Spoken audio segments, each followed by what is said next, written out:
Hello and welcome guys, welcome to my channel it's Sheikh. तो आज की इस वीडियो में हम बात करने वाले हैं work with web services in dynamics 365 business central. इसका इंट्रोडक्शन है, स्टार्ट करते हैं। Web service is a generic term of a service that is offered by an electronic device to communicate with another electronic device by using the web.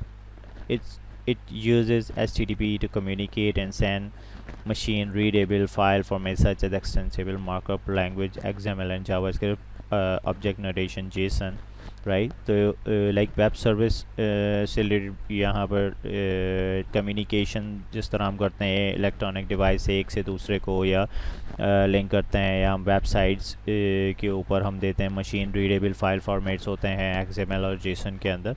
तो इन दोनों के अंदर like standard ये formats हैं, ठीक है, रीडेबल बाय ह्यूमंस के लिए, और use the send information between client and over the web services. तो वही है कि जिस तरह एक सर्वर है, वहाँ पर डेटा पड़ा है तो हम उसको एक्सेस कर रहे होते हैं, या वो कोई आपको सर्विसेज प्रोवाइड कर रहे हैं, that's called a web services. तो फर्दर इस पे हम देख लेते हैं dynamics 365 business central uses web services to expose a business logic to the outside world. You can use the web services to get data from the business center and use it to the other application. These applications can include Power BI, Microsoft Power Apps, custom .NET program, and so on. Every programming language that can work with XML and JSON can connect to the business central platform to perform some logics with available data. However, a web services can also be used to create a new or update existing data in the business central. Web service is a collective name for different protocol that can be used to exchange between different clients. The frequently used protocol are SOAP and services and REST services like OData. Web services are usable application components that are used to exchange and data between application or platform. Example of web services can be currency conversion service, a weather reporting services, or a language translation services, right? So this module will explain some terminology and difference between the SOAP and OData. Additionally, it will describe how to configure these services in Business Central. So basically ये web services के बारे में define किया गया है कि इसके अंदर हम जो यूज़ कर होते हैं बिजनेस सेंट्रल और इसकी अदर एप्लीकेशन के साथ, तो उसके अंदर नॉर्मली आप पावर BI है, माइक्रोसॉफ्ट पावर एप्स है, कस्टम .NET के प्रोग्राम्स है, ठीक है, उनके साथ, और जो प्रोग्रामिंग लैंग्वेज इसके अलावा हैं लाइक, और उसको हम यूज़ कर रहे होते हैं XML और JSON के कनेक्ट कर रहे होते हैं उसको बिजनेस सेंट्रल के साथ, उसको डेटा को गेट करके या उसको फॉरवर्ड करके, तो वेब सर्विसेज को यूज़ करके, और उसके अलावा हम लॉजिक और डेटा के ऊपर अप्लाई कर रहे होते हैं, और उसको हम लाइक डेटा भी उसके थ्रू अपडेट और इंसर्ट, क्रिएट और अपडेट करवा रहे होते हैं। इसी के अंदर इसमें फर्दर जो इसमें लाइक इसके डिफरेंट प्रोटोकॉल्स हैं, उसके डिफरेंट क्लाइंट में लोग डिफरेंट तरीके से उसको यूज़ कर रहे होते हैं। तो उसके दो प्रोटोकॉल जो नॉर्मली यूज़ होते हैं वो soap services and rest services है, ओ डेटा की तरह, ठीक है। नॉर्मली आप जब इसकी सर्विसेज पढ़ेंगे तो सोप और रेस्ट में आपको इसका फ़र्क मिल जाता है। वेब सर्विसेज और reusable application that can be used to exchange the data between application और प्लेटफॉर्म। इन्हीं प्लेटफॉर्म की जो API या सर्विसेज हैं वो मल्टीपल उसके लिए आप यूज़ कर सकते हैं। इसमें एग्जांपल दी गई है, फर्स्ट सपोज जिस तरह करेंसी कन्वर्जन होता है या वेदर रिपोर्टिंग होती है और लैंग्वेज ट्रांसलेशन है, तो वो काफ़ी सारी एप्लीकेशंस के साथ आप सर्विसेज ले रहे होते हैं, तो वो उसको कन्वर्ट करके और उसको वो डिफ़ाइन कर रहा होता है, उसको वो आपको रिटर्न में उसकी कोई ना कोई वैल्यू दे रहा होता है, तो that's called a web services उसके अंदर कॉल हो रही होती हैं। तो इसमें देख लेते हैं define difference between soap, O data, rest and APIs में क्या फ़र्क है, ठीक है। So Simple Object Access Protocol or SOAP is a messaging protocol that is based on XML. It's allowed different remote process to communicate. SOAP relies on HTTPS, SMTP or FTP for message negotiation and transmission. The SOAP protocol is not easy to work with. Soap है simply object access protocol, ठीक है, ये messaging protocol है, based है XML के ऊपर, और ये आपको अलाउ करता है डिफरेंट रिमोट प्रोसेस कम्युनिकेशन के लिए, ठीक है, HTTPS में और SMTP FTP में मैसेजिंग की ट्रांसमिशन से रिलेटेड। और ये और पर इसके अंदर ये डिफाइन किया है कि is not easy to work with, मतलब इसके साथ काम करना इतना लाइक आसान नहीं है। तो the most common type of messaging pattern in soap is the remote call procedure structure called RPC, where one network node, the client, send a request message to another node, the server, and the server sends a response message to the client. RPC or use SOAP envelope which define the message structure in hard process. Basically इसमें होता है कि वो एक network से आपको node को उसको क्लाइंट को सेंड रिक्वेस्ट करता है, तो अनदर सर्वर पर जाता है, देन सर्वर रिस्पॉन्स करता है टू द क्लाइंट. तो RPC use the S soap का लाइक वो इनवल में उसको ऐड करके और फिर उसको डिफाइन करता है उसका कि वो स्ट्रक्चर इस तरीके से उसका वो चल रहा होता है. तो ये फर्दर उसी से रिलेटेड सोप से रिलेटेड ये सारी डिटेल्स यहाँ पर ज़्यादातर दी गई हैं. इसको मैं देख लेता हूँ. The business centre also supports open data और O data which is also an open protocol that is designed or use a query RESTful APIs, and API is a set of routine and protocol that are used to communicate between different software components. API have been used for many years, and almost all software had an API that allow other program to use some functionality of the software. The Win32 library, for example, is a well-known Windows API that is used to run older application or newer one version of Windows. So basically business central open data protocol और data को support करता है, ठीक है, और उसके अंदर Curie या रेस्टफुल एपीआईज़ के थ्रू हम इसको यूज़ करते हैं. और एपीआई की रूटीन नॉर्मली क्या होता है कि हम सेट कर लेते हैं उसके प्रोटोकॉल के थ्रू, इसको हम यूज़ कर रहे होते हैं डिफरेंट सॉफ्टवेयर्स के अंदर, और इसको काफ़ी ईयर्स से लाइक इसको हम नॉर्मली यूज़ करते आते हैं. और सभी सॉफ्टवेयर के अंदर ये हम ऑप्शन उसको दे रहे होते हैं कि आप अगर यहाँ से डेटा लेना चाहें तो एपीआई को यूज़ करके उस डेटा को या एपीआई को आप अपने उसके अंदर कंज्यूम कर सकते हैं. तो currently API use most often in web application. Every large web application like Facebook, LinkedIn, Microsoft graph and so on other possibility to connect using API to enhance the experience of the web application or to use the data that is provided by the web application. If these APIs follow the REST architecture, then they are referred to the RESTful APIs. REST is an architecture for web services that can function and at internet scale, meaning that they can handle many connection and requests from around the web. These services are stateless, which means that you can request some data from the server and the server replies but doesn't keep an internal state or session about the request. The server close the connection after the reply. Basically जो API है use होती है normally हमारी जो भी अभी application चल रही हैं, फेसबुक, लिंक्डइन, माइक्रोसॉफ्ट ग्राफ है, ठीक है, उसका इन्होंने यहाँ जिक्र किया हुआ है. उसके अलावा पॉसिबली कनेक्टिविटी API के थ्रू. उसके अलावा भी बहुत सारी एप्लीकेशन हैं जो हम थर्ड पार्टी यूज़ कर रहे होते हैं, उससे डेटा हम गेट कर रहे होते हैं. तो थर्ड पार्टी सॉफ्टवेयर यूज़ कर रहे होते हैं, तो उसके साथ भी हम उसकी इंटीग्रेशन और some kind of a data हम बना ही रहे होते हैं. तो इसके अंदर रेस्ट का आर्किटेक्चर उन्होंने डिफ़ाइन किया गया कि इसके अंदर वेब फंक्शन होता है इंटरनेट स्केलिंग का, मीनिंग का दैट कैन हैंडल वो मल्टीपल आपकी रिक्वेस्ट को सपोर्ट कर रहा होता है, ठीक है. और बेसिकली ये क्या करता है कि आपने जैसे ही रिक्वेस्ट की, इसने आपको डेटा रिटर्न किया एंड देन कनेक्शन क्लोज. तो ये एक सेफ़ समझा जाता है जिसके अंदर कोई आपको फर्दर अटैक्स या इस तरह की चीज़ें नहीं आती हो, आपका डेटा सिक्योर होता है. These data transfer can only over HTTPS and REST has support for JSON XML. However, the JSON is the most used format in combination with REST services. तो JSON यूज़ होती है ज़्यादातर इन REST के अंदर, ठीक है. तो इसके अलावा यहाँ फर्दर इसकी डिफरेंट कॉल्स के बारे में ज़िक्र किया गया है कि REST सर्विसेज के अंदर हम मेक श्योर कर लेते हैं उसके अंदर HTTP है, इसकी टाइप्स होती हैं कि कौन सी टाइप की आपने रिक्वेस्ट कॉल की है, ठीक है. तो HTTPS के अंदर HTTP है या गेट है, पोस्ट है, पुट है या डिलीट करवा रहे हैं. तो हर प्रोग्रामिंग लैंग्वेज के अंदर इसकी कैपेबिलिटी होती है कि वो किस टाइप के रिक्वेस्ट भेज रहा है और किस टाइप का डेटा वो गेट करना चाह रहा है. तो इसी से रिलेटेड फर्दर आप इसके अंदर मज़ीद डिटेल देख सकेंगे. हम आगे बढ़ते हैं वेब सर्विस ऑथेंटिकेशन पे.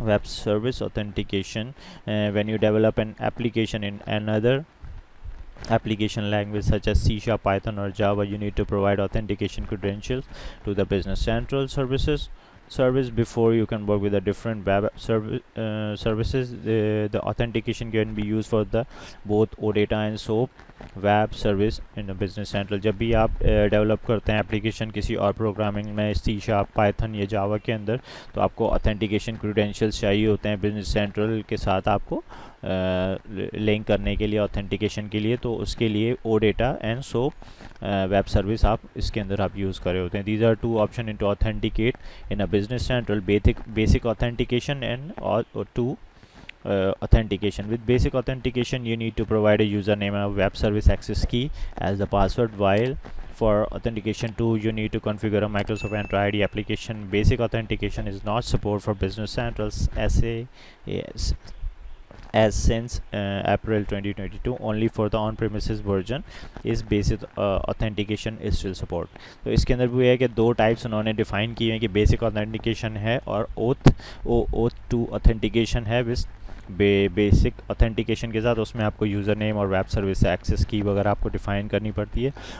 ओ टू के अंदर अब इन्होंने माइक्रोसॉफ्ट एंट्रा आईडी अपडेट कर दिया 2022 के बाद से, तो उसके अंदर जो भी आपको लाइक सैंडबॉक्स पर है डायरेक्ट, तो उसमें आपको वो देनी पड़ती है। पर ऑन प्रीमिसेस जो आप नॉर्मली कर रहे हैं उसके आप अंदर आप बेसिक ऑथेंटिकेशन देकर भी उसको आप यूज़ कर सकते हैं। So this means that O2 is the only option for the SaaS version, the option we will discuss in the learning module. So इसके अंदर वो इसका भी वो फर्दर जिक्र कर रहे हैं।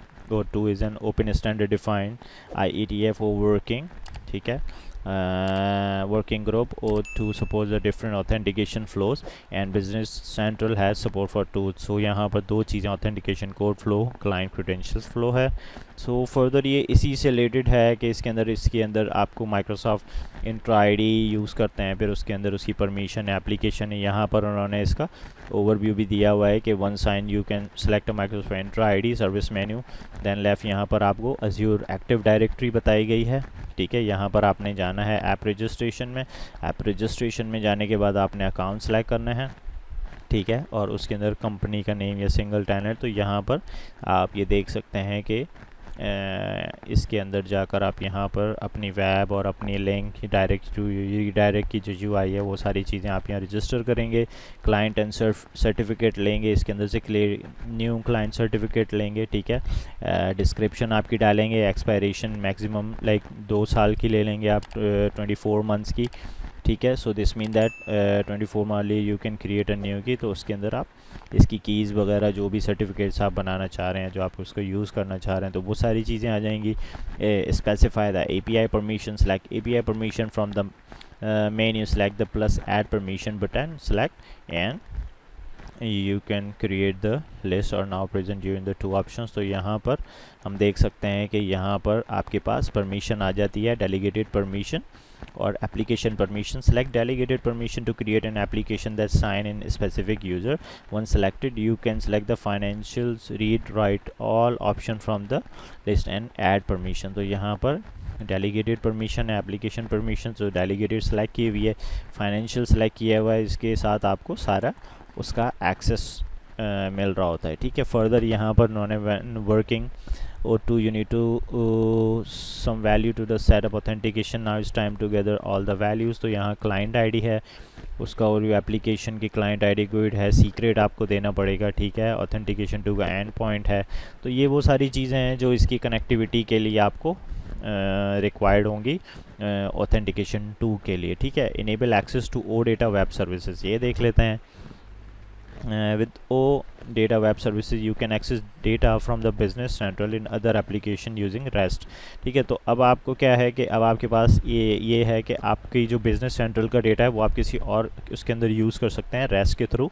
सो these OData web services are used frequently in Power BI reports to retrieve the data from the business central. The OData web services are enabled out of the box so that you can start right away. So इसके अंदर आप इसका जो data है वो frequently use कर सकते हैं पावर BI और रिपोर्ट्स के लिए, ठीक है। रिट्रीव कर सकते हैं डेटा बिजनेस सेंट्रल से, और O data web service are enable है, ठीक है, out of the box, so you can right start right away.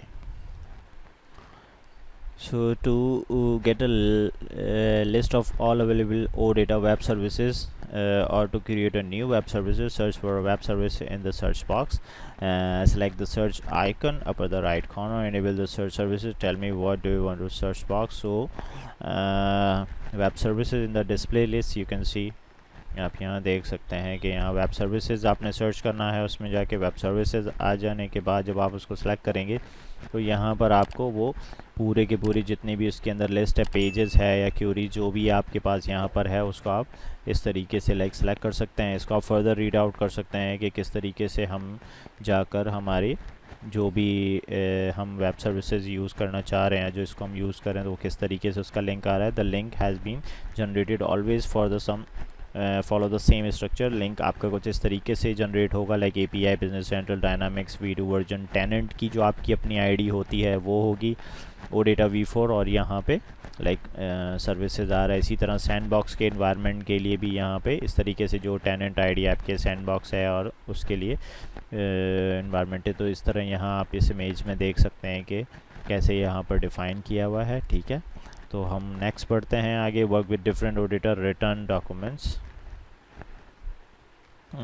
Work with different OData return documents. तो इसके अंदर when you register OData web services you can expose on OData service that can be access from a URI by using a web browser or any other HTTP client. Business Central supports OData version 4. तो यहाँ पर define किया है कि business central जो support करता है वो OData का वर्जन 4 करता है। तो 4 विल रिटर्न JSON डॉक्यूमेंट। तो यहाँ पर उसका तरीक़ेकार दिया हुआ है कि किस तरीके से आप इसको यूज़ करेंगे। ठीक है, तो यहाँ OData या इस तरह से टेनेंट या जो भी आपकी सेटिंग्स है वो यहाँ पर आपने डिफ़ाइन करनी होगी।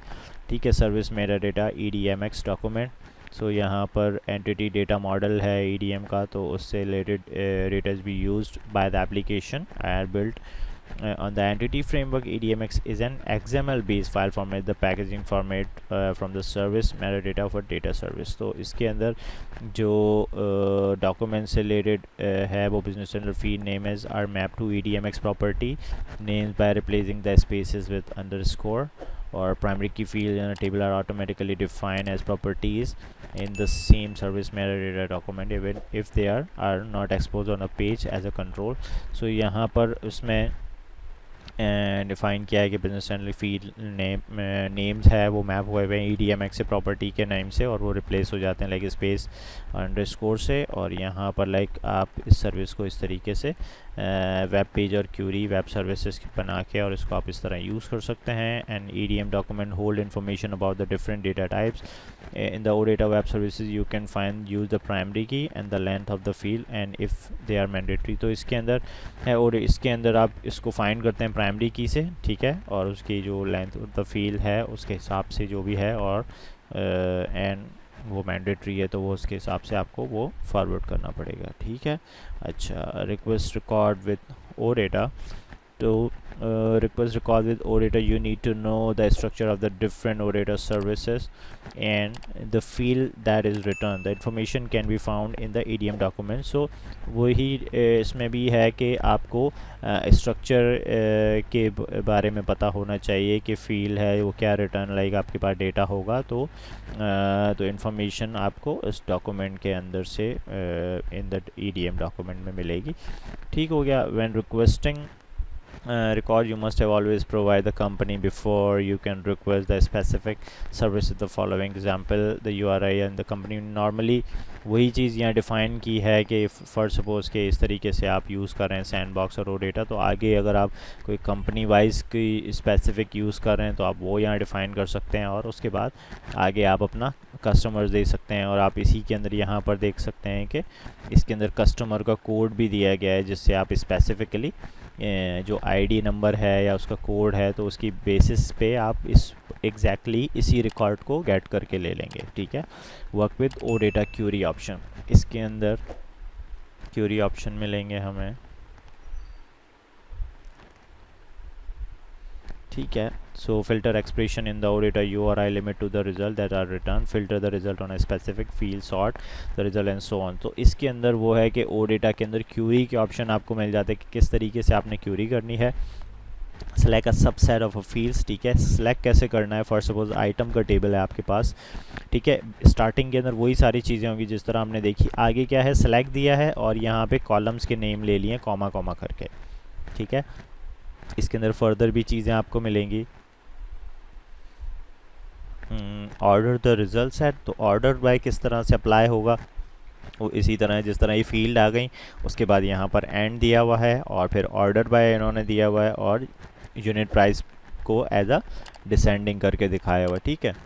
यहाँ पर अगर आपने कोई लिमिट डिफ़ाइन करनी है कि आपको कितने रिकॉर्ड लेने हैं, ठीक है, तो यहाँ पर है कि स्किप आपने 10 करने हैं और टॉप 5 आपने उठाने हैं, तो ये लिमिट आप इस तरीके से सेट कर सकते हैं। फ़िल्टर द रिज़ल्ट सेट, हमें कुछ स्पेसिफिक डेटा फ़िल्टर करना है, ठीक है, तो यहाँ पर इसकी कंडीशन और चीज़ें दी हुई हैं कि LT का मतलब है less than, GT greater than, equal, not equal, ये सारी टाइप्स हैं।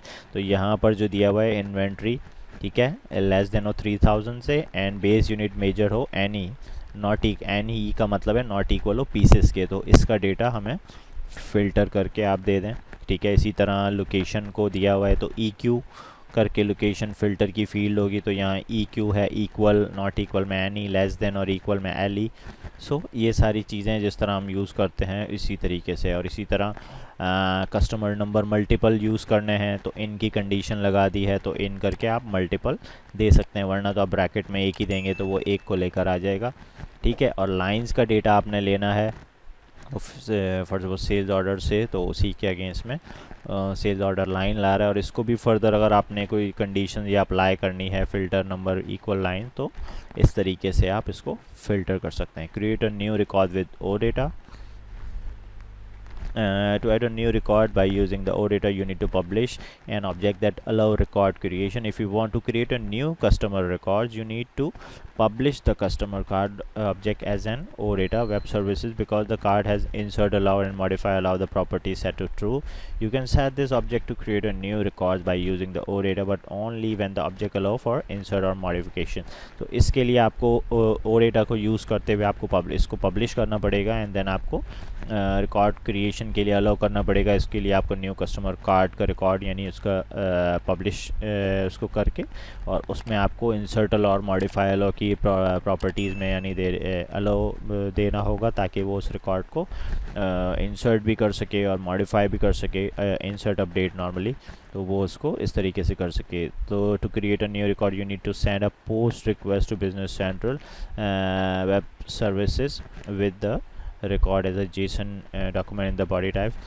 API के अंदर जिस तरह हमारे पास होता है कि हम गेट करने के लिए गेट भेजते हैं रिक्वेस्ट, और फिर पोस्ट हम नॉर्मली इंसर्ट के लिए भेज रहे होते हैं, पुट हम अपडेट के लिए भी भेज रहे होते हैं, डिलीट की रिक्वेस्ट भेज रहे होते हैं, तो डिफरेंट जो भी रिक्वेस्ट हैं वो यहाँ हम कॉल कर रहे होंगे। तो नेक्स्ट है हमारे पास update record with OData,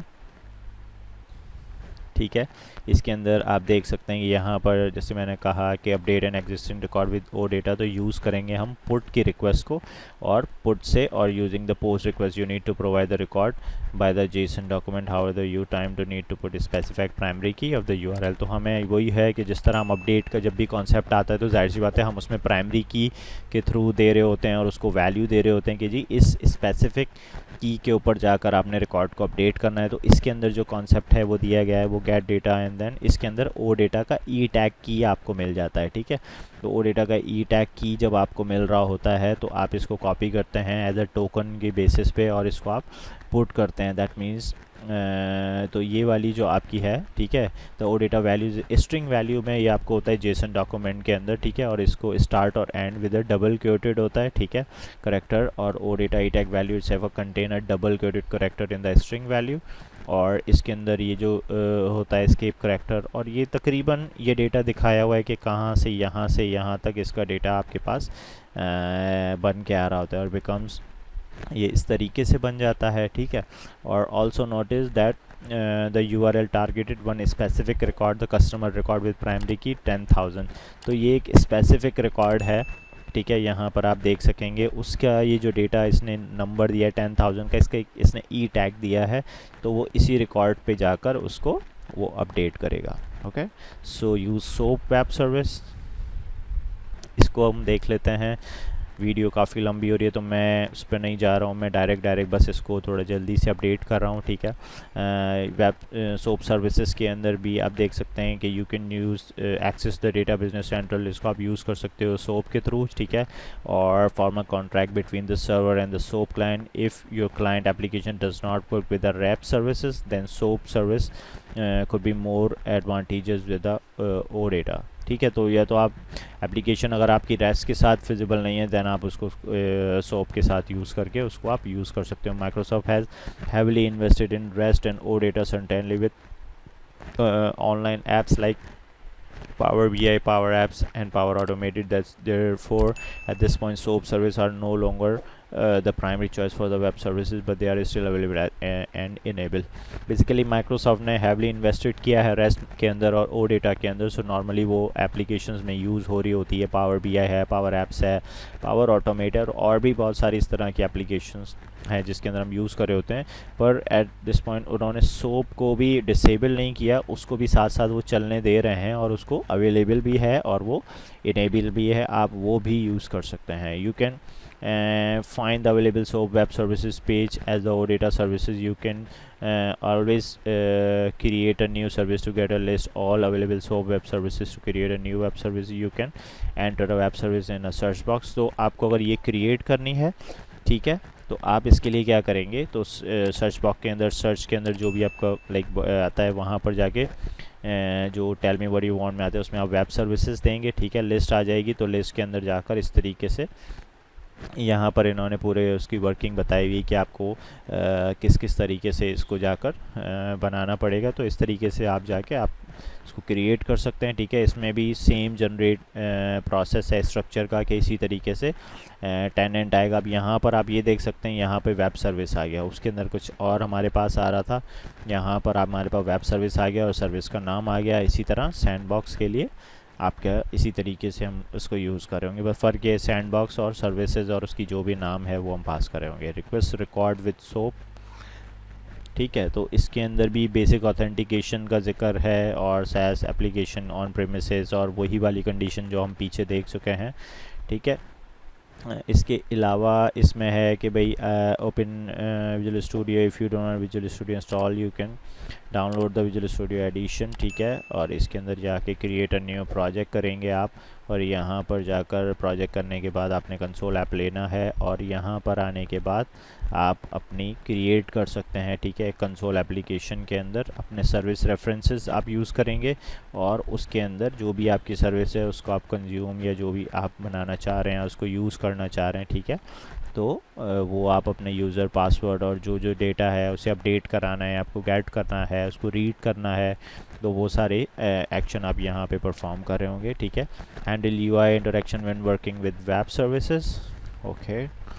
So when publishing a web service, make sure that the code that you are publishing does not assume the ability to interact with the user, the UI. You can use the GUI allowed function to suppress the UI to ensure the errors are suppressed when code is called a web services client. Only use the GUI allow function to encapsulate the code that could cause an error, not the whole business logic. So इसके अंदर इन्होंने like उसको किया है कि GUI हमने उसको allowed करना है कि उसके अंदर कोई एरर वगैरह हमारे पास ना आ रहा हो, ठीक है। पूरी बिजनेस लॉजिक के अंदर the web service client should also handle exception when is not it is calling a web service, therefore exception must be handled by the prevent the system for ending the run process. So basically इसके अंदर वही mention किया है कि आपने exception handle करनी होगी, ताकि वो एक्सेप्शन को जब हम हैंडल करेंगे तो प्रोसेस जब एंड होगा तो उसके अंदर वो प्रॉपर अगर कोई इस तरह की चीज़ है तो वो आपके पास सक्सेसफुल है, कंफर्म एरर, ये जो भी आपकी चीज़ है वो proper the message function is the only the dialogue for that cause an exception. So यहाँ पर avoid the using following keywords, ये कीवर्ड्स आप यूज़ नहीं कर सकते, ये इसके ऊपर पूरी डिफ़ाइन चीज़ें की गई हैं। जब आप इसको करने जाएंगे तो नॉर्मली आप इसको वन बाय वन चीज़ें देखेंगे, रीड आउट करेंगे, तो आप इसको अंडरस्टैंड कर सकते हैं और इसको आप अपनी वेब सर्विस बनाकर क्रिएट और अपडेट और डिलीट जो भी आपका प्रोसेस आप यूज़ करना चाह रहे हैं वो यूज़ कर सकते हैं। होप आपको ये वीडियो समझ आई होगी। कोई भी अगर आप इससे रिलेटेड आपको कोई क्वेश्चन है तो आप कमेंट्स कर सकते हैं। वीडियो को लाइक शेयर सब्सक्राइब ज़रूर कीजिएगा, और जो लोग चाहते हैं बिज़नेस सेंट्रल तो उनके साथ आप ये शेयर भी कर सकते हैं। ठीक है, अब तक के लिए इस वीडियो में इतना ही। मिलते हैं नेक्स्ट वीडियो में, तब तक के लिए अल्लाह हाफ़िज़।